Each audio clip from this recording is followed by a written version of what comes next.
E agora nós vamos desenrolar aquele mistério revelado. Desenrolar o rolo. Vamos desenrolar aqui, os códigos das escrituras sagradas aqui, aproveitar o príncipe do reino de Deus que está aqui, pastor Alexandre, ele vai nos ajudar aqui a falar sobre esse assunto. E é o seguinte, meu povo, vocês acabaram aí de interagir com a gente agradece, mas por que nós devemos ir para a igreja?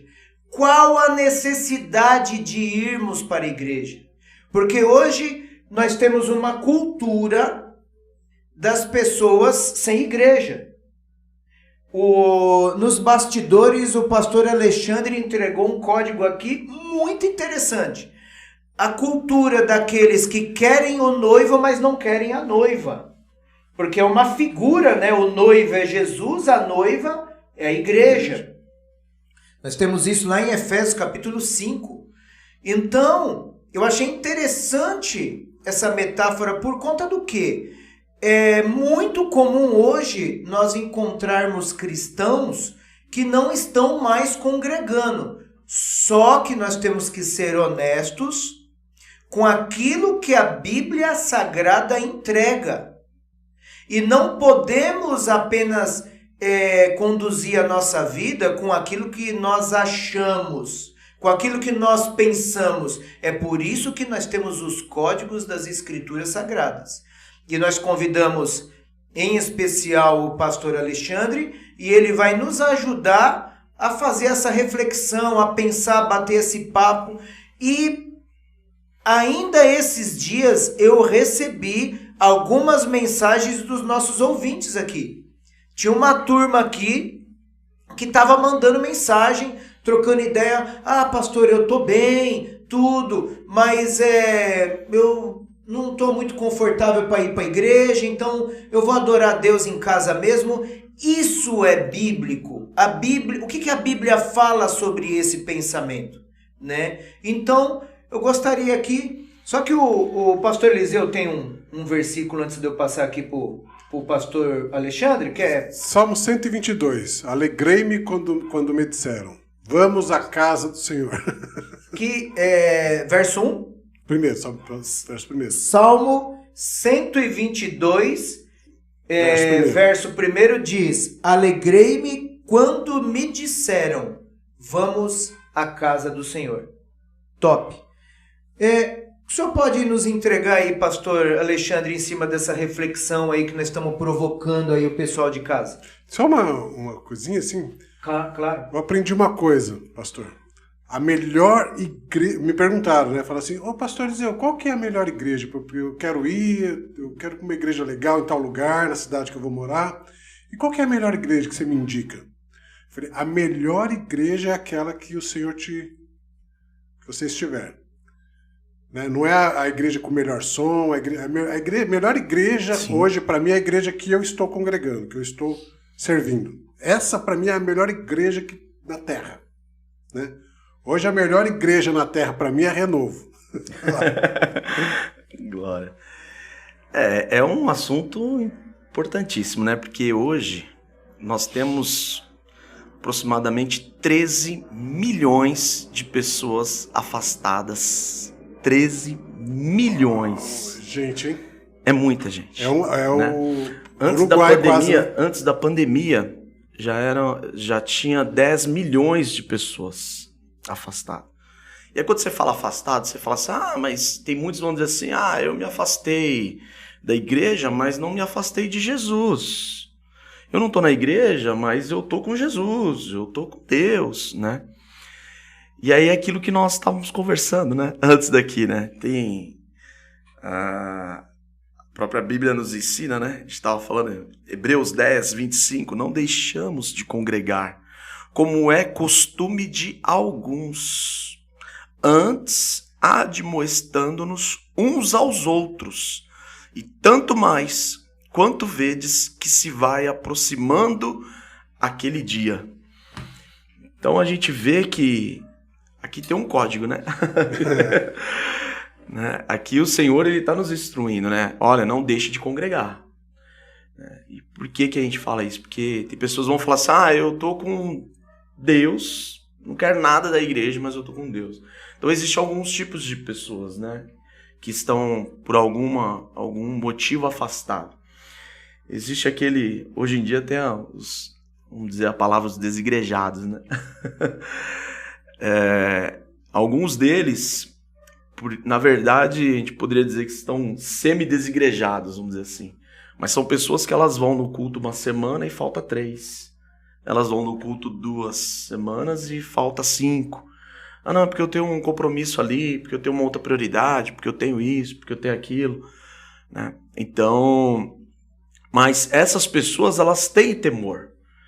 Então, existe um momento que ela vai se firmar, né? Essas pessoas, elas, por um momento, elas vão se firmar, né? A gente crê nisso e a gente ora para que isso aconteça, né?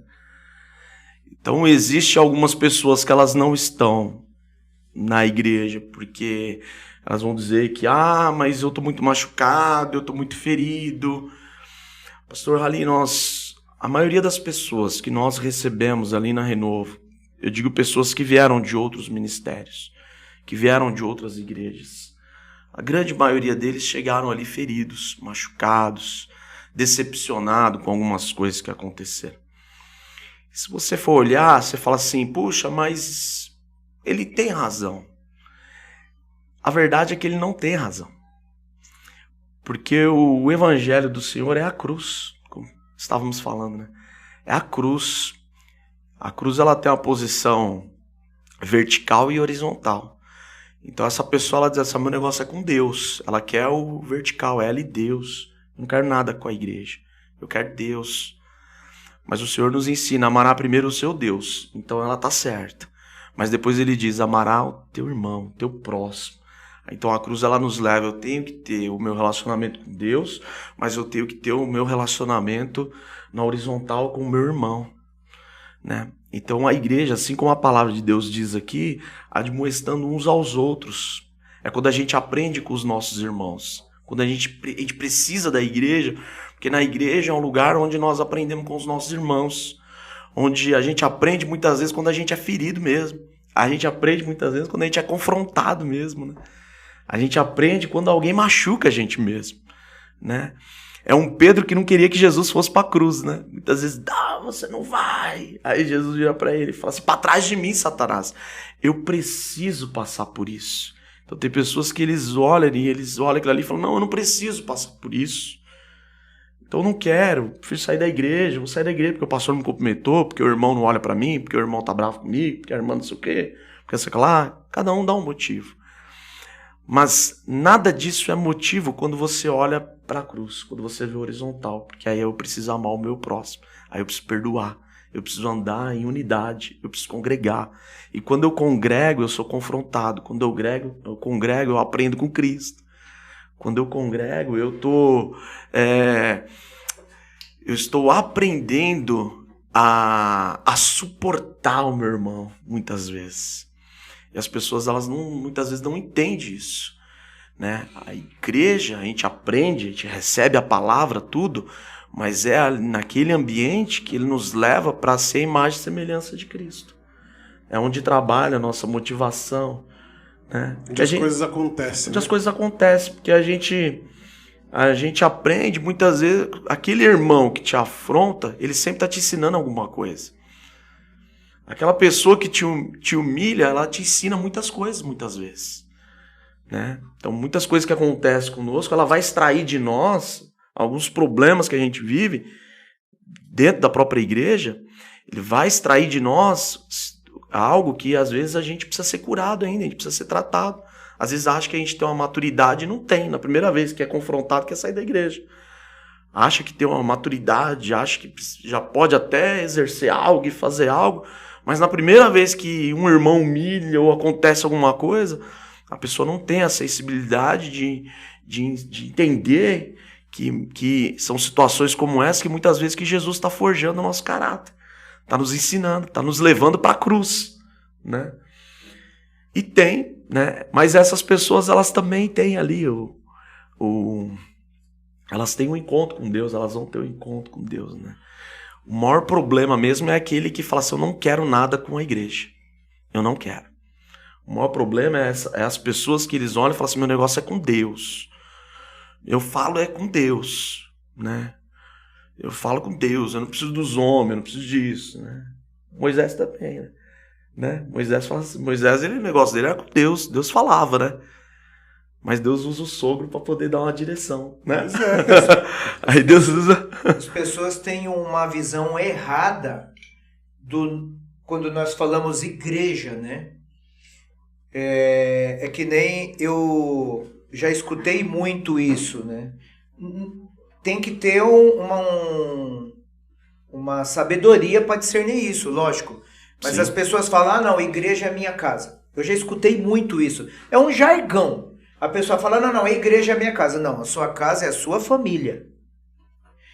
E a igreja é a reunião das famílias.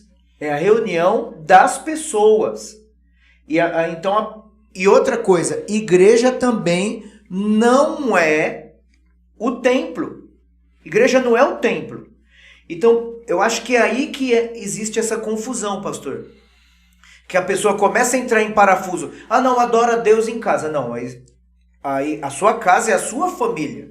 Ah, eu não preciso ir para o templo. O templo também não é igreja. O templo é um local onde a igreja se reúne. Então aí tem essa...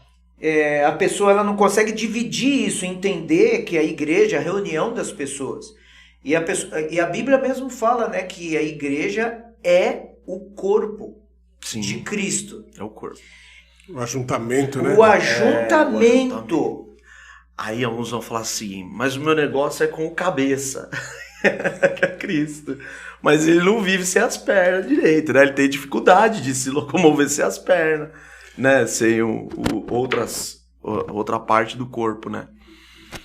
Então eu acredito muito nisso. Acredito que um dos maiores problemas que nós enfrentamos hoje é esse terceiro grupo, que é um grupo que eles estão cegos. Essa é uma verdade, que eles estão dizendo assim, o meu negócio é com Deus, é com Jesus e não é com a igreja, eu não preciso da igreja. E aí, pastor Reali, tem algo muito interessante, que o cara diz assim, meu negócio, que é o que a gente estava falando, o meu negócio é com o noivo, não é com a noiva. Interessante. Mas você não chega, né, na casa de alguém e fala assim, eu vim visitar o noivo, mas eu só entro aí se a sua noiva não estiver em casa, né? E quando Jesus voltar, Jesus vai vir buscar a noiva, né? Jesus vai vir buscar a noiva. Então, mas aí a gente vai entrar numa questão teológica. Sim, mas você quer pagar para ver? Né? A pessoa quer pagar para ver? Então a gente tem que entender que o negócio não tem como você falar que ama Deus, que ama Jesus, mas não ama a igreja do Senhor Jesus. Você ama Jesus e não ama aquilo que é importante para Jesus, porque a igreja é importante, né? O Salmo 133, que fala que o óleo... Quão bom e quão suave é que os irmãos vivam em união. É como o óleo que desce da cabeça de quem? De Arão. Do líder. Desce do líder e vai descendo para a igreja, né? Vai banhando a igreja, vai... Né? Teve as 7 igrejas de Apocalipse. Deus falou com a igreja, né? Com o líder da igreja. Sim. Com o anjo da igreja. Sim. Deus trata com a igreja. Sim. E é um tema importantíssimo, porque esses números são fatos, né? Hoje você tem mais de 13 milhões de pessoas afastadas. Então... Estamos falando de muita gente. Se parar para analisar, a igreja está cumprindo a sua missão... Porque a igreja está pensando o quê? Em cuidar de vidas. As pessoas olham com uma visão muito pejorativa quando a gente fala de igreja cristã, de pastor, porque elas recebem isso da mídia. Outro dia eu estava conversando com os clientes da empresa e eu estava falando para eles, eu falei, olha, eu tenho um grupo de pastores, eu faço parte desse grupo de pastores, e eu conheço a vida desses camaradas, não tem nenhum desses pastores que não tem uma vida de entrega. que entregaram a sua vida por uma causa, por um propósito, mas entregar a vida no todo. Seu tempo, o seu dinheiro, o seu bem-estar, o seu descanso, a vida, entregaram tudo para Jesus, para o reino. Então, às vezes a pessoa fala, não, a igreja está ganhando dinheiro, não, esse pastor aí, ele não é honesto. Isso não é uma verdade. Existe, obviamente, Jesus mesmo entregou isso, ele falou que vai existir os lobos. Sim. Tem o lobo no meio de líderes, mas a sua grande maioria são homens realmente do reino, compromissados, que têm uma vocação de cuidar de vidas, de amar vidas. Eles estão abrindo mão de boa parte da sua vida, do seu descanso, do seu bem-estar, da sua vida financeira, profissional, que nem o senhor estava falando, o testemunho, muitas vezes abre mão da sua carreira para poder entregar para o reino. Então, quando nós falamos de uma igreja cristã, de uma igreja saudável, de uma igreja evangélica, de uma liderança que tem propósito de cuidar de vidas, é muito tremendo. E eu estava fazendo um momento de reflexão, pastor. A OMS, se você procurar no Google, tá lá. Ela fala que a fé ajuda no bem-estar das pessoas. Para a OMS colocar isso, porque eles não espiritualizam as coisas, mas uma comunidade de fé é extremamente terapêutico. Para a sociedade. E eu vi uma doutora num fórum de debate acadêmico entre alguns psicólogos, todos eles professores doutores, e naquele fórum eles chegaram a uma conclusão e eles falaram, aqueles psicólogos, eles falaram justamente o que a Organização Mundial da Saúde fala, que eles não conhecem um lugar mais terapêutico do que uma comunidade de fé.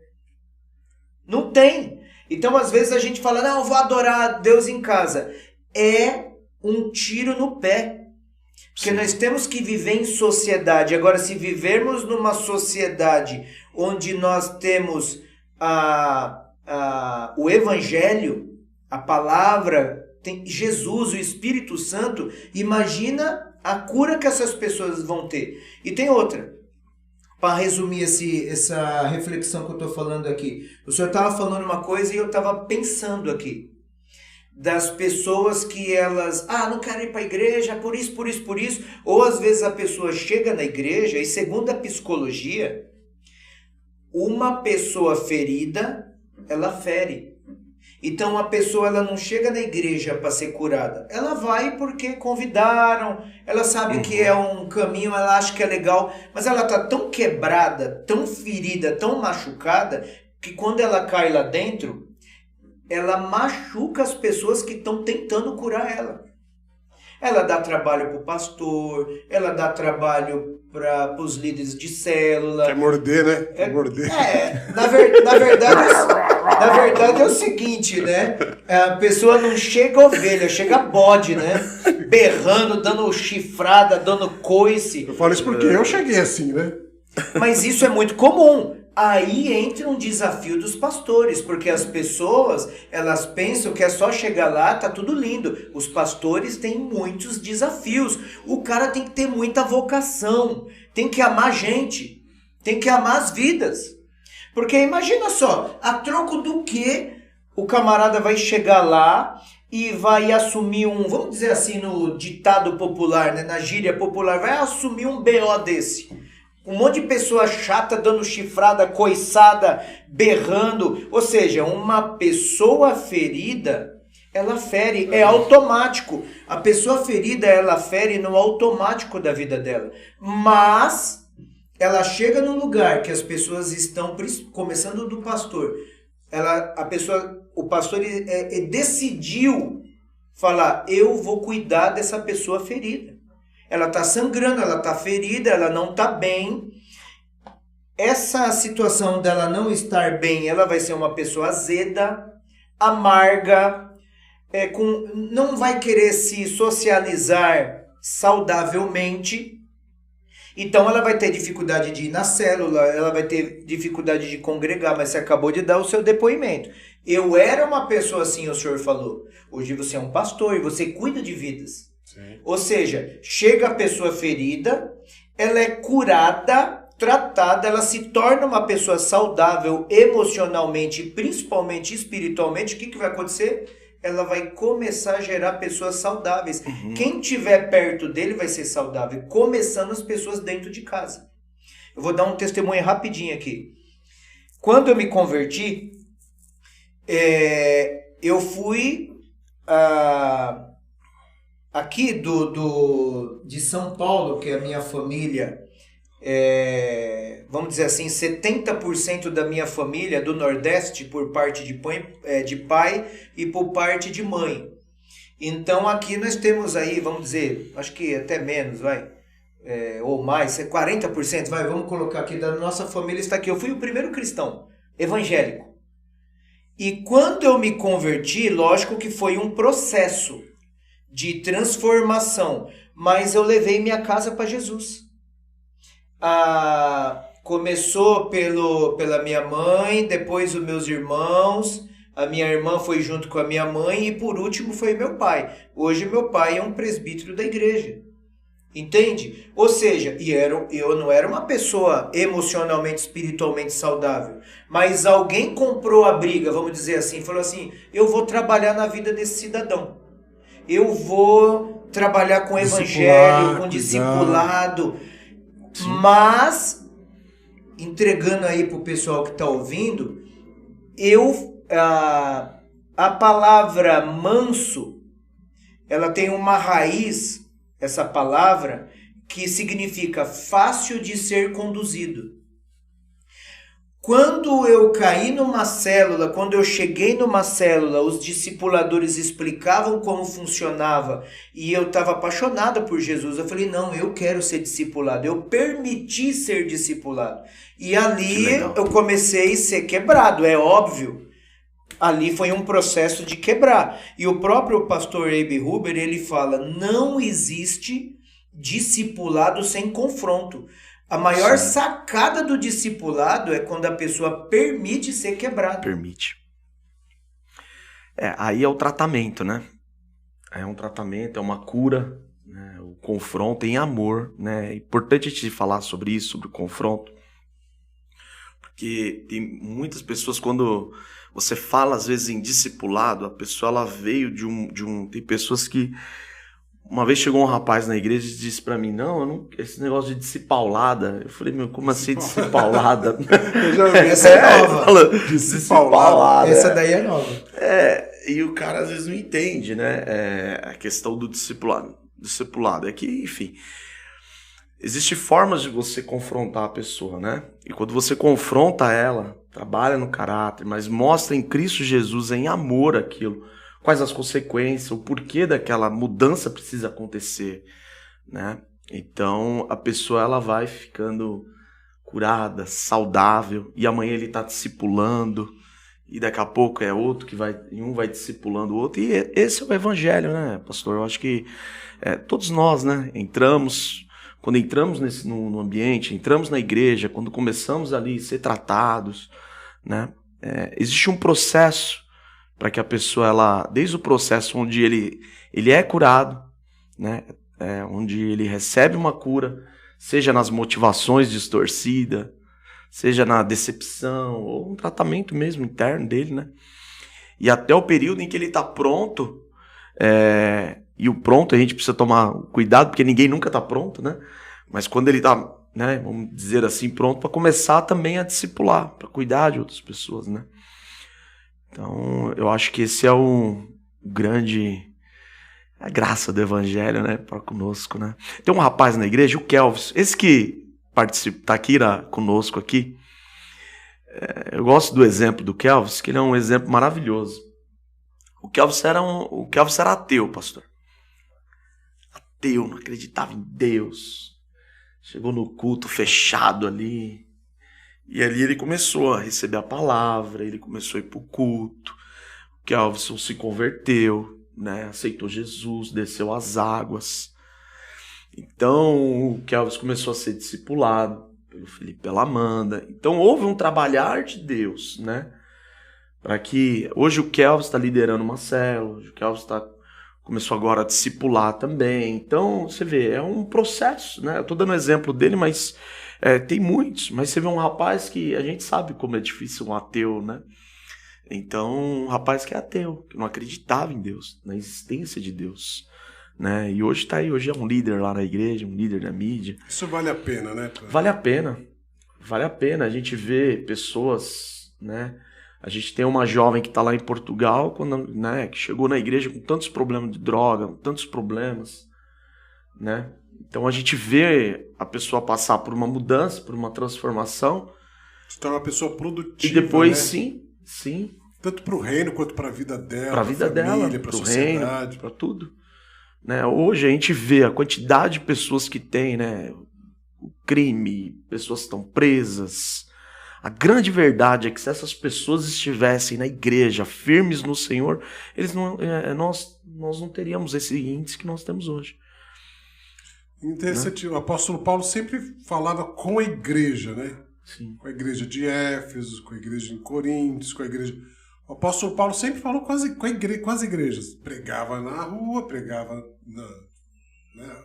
fora da igreja, sim. Mas sempre voltando para a igreja, sempre indo para dentro da igreja, exortando, corrigindo, tratando, formando líderes. Então, é complicado ouvir desigrejados falar que não é importante ir para a igreja. É na igreja que as coisas acontecem. Sim, e é na igreja que que acontece a transformação nas famílias. Né? É aquele pai que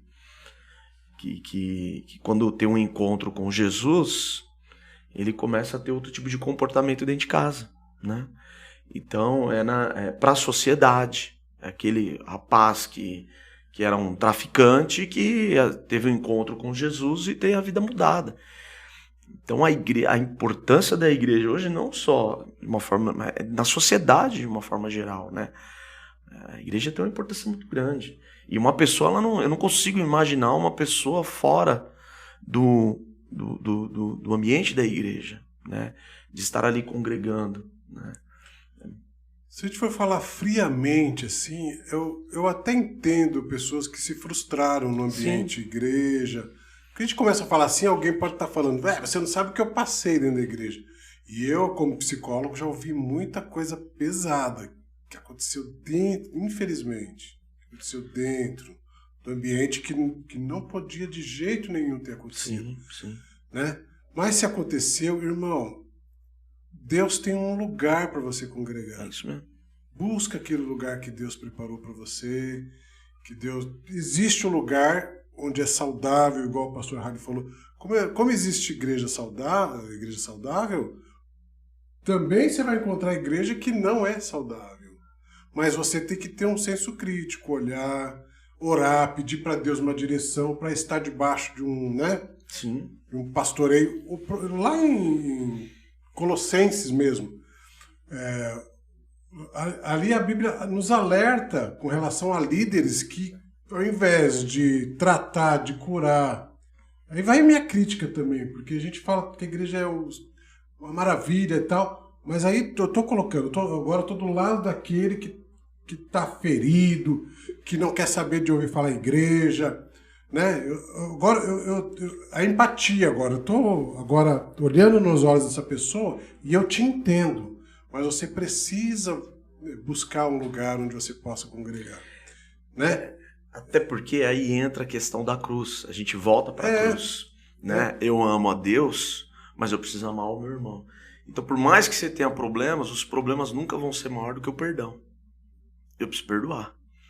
Né? Ele precisa perdoar, ele não quer ficar naquela comunidade, não tem problema. Exatamente. Ele pode ir para uma outra comunidade, né? E uma vida nova ali naquela outra comunidade, né? Ali vai congregar na outra comunidade sem problema nenhum.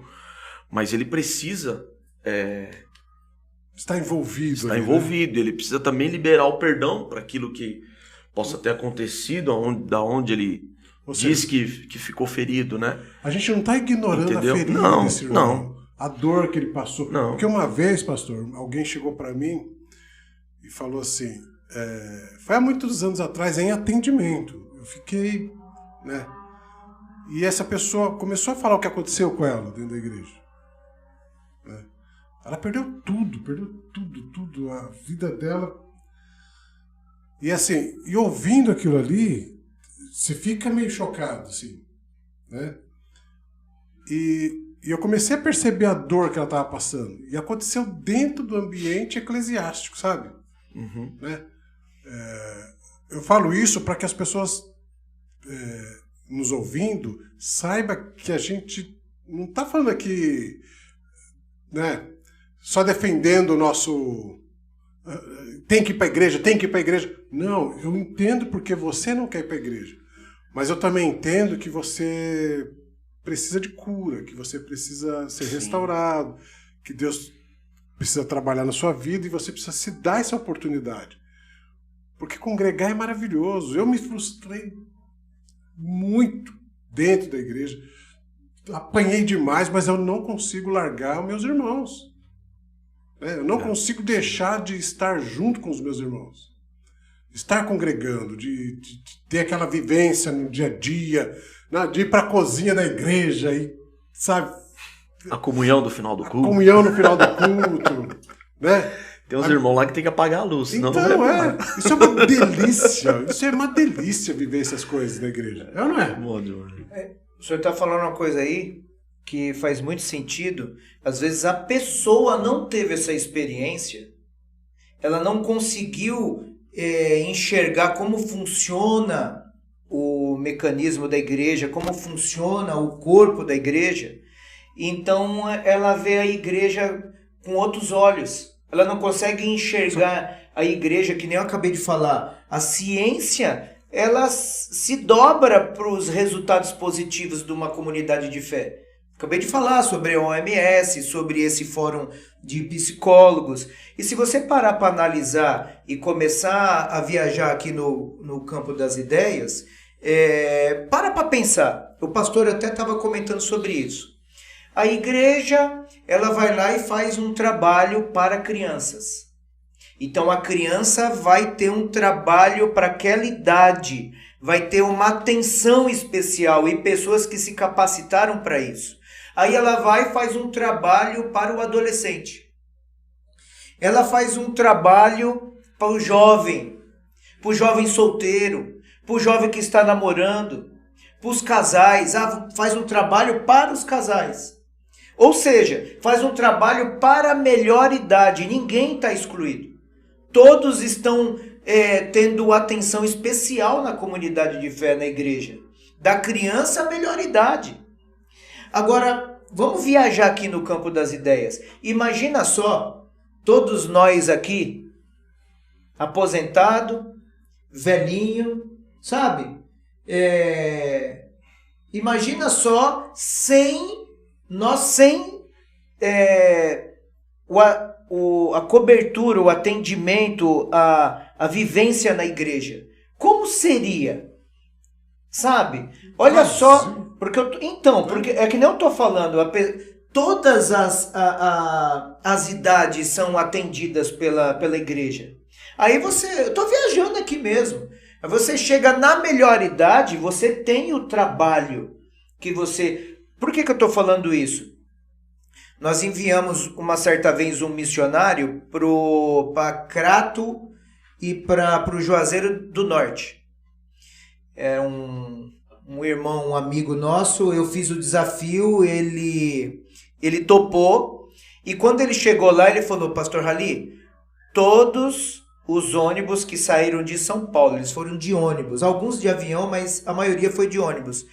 Uns 2 ônibus, o pessoal era casalzinho aposentado, que já tinha cumprido a sua missão como pai, como profissional, como tudo, estava dedicando o seu tempo para a missão. Você quer algo mais terapêutico, mais curador, mais poderoso e mais produtivo? Você chegar na melhor idade, você está produzindo para o reino de Deus, você está trabalhando. Aqueles casais, ou melhor dizendo, estavam lá no Nordeste, o pessoal daqui. O ônibus saiu aqui do Vale da Bênção, Araçariguama. O nome desse trabalho é Visitação de Deus. Esse pessoal foi lá e fez um trabalho que é chamado Impacto.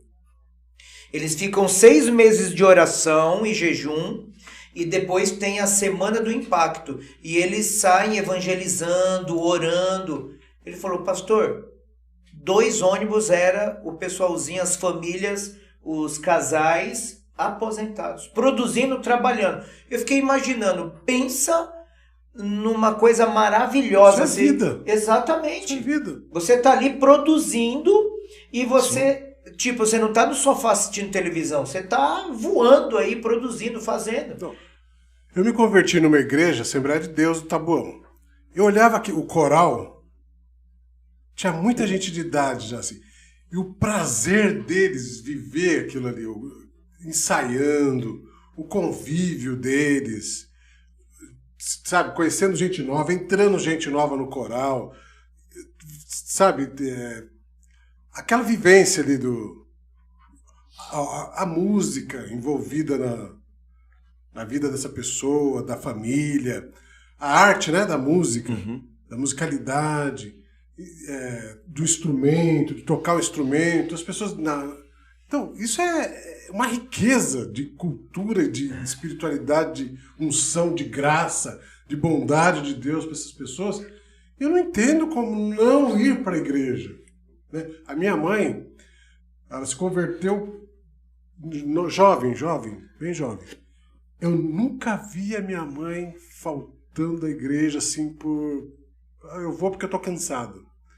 E a minha mãe era todos os dias. E não era uma igreja assim que tinha eventos que te chamavam a atenção de músicas legais e tal. Era a igreja de Deus e Amor. Uma igreja de oração. Ela chegava, dobrava o joelho, orava. E eu ficava olhando aquilo, né? Depois que eu me converti, eu ia para a igreja que tinha louvor, que tinha musicalidade, que tinha alegria e tal. Mas eu olhava para ela ia para a igreja para orar, para dobrar o joelho e ficar orando.